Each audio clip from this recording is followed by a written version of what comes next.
Lebanon Israel সীমান্তে আবারও উত্তেজনা বেড়েছে। ইসরায়েলি সেনাদের লক্ষ্য করে একের পর এক রকেট ও কামান থেকে গোলাবর্ষণ করেছে লেবানন ভিত্তিক সশস্ত্র গোষ্ঠী হিজবুল্লাহ। রোববার ভোররাত থেকে সীমান্তের বিভিন্ন স্থানে এসব হামলা চালানো হয় বলে জানিয়েছে গোষ্ঠীটি।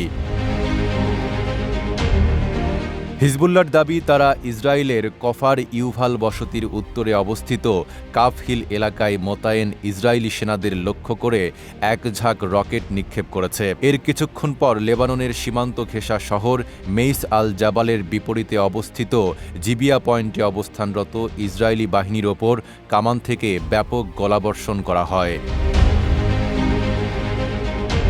রোববারের এসব হামলার মাধ্যমে দিন শুরু হতেই ইসরায়েলি বাহিনীর ওপর অন্তত ৪টি বড় ধরনের আক্রমণের দায় স্বীকার করেছে হিজবুল্লাহ। গরমে আরাম নিয়ে হবে না হাহুতাশ, ঘুরলে পরে ওয়ালটন ফ্যান বাতাস আর বাতাস। গোষ্ঠীটির ভাষ্য, সীমান্ত এলাকায় দুই পক্ষের মধ্যে চলমান সংঘর্ষের অংশ হিসেবেই এসব হামলা চালানো হয়েছে। তবে এই হামলায় ইসরায়েলি বাহিনীর কতটা ক্ষয়ক্ষতি হয়েছে সে বিষয়ে এখনও কোনো বিস্তারিত তথ্য প্রকাশ করেনি ইসরায়েল কর্তৃপক্ষ।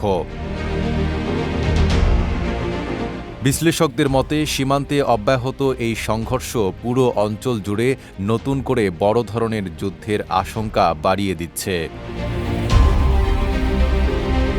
নাঈম আরাবী, ঢাকা পোস্ট।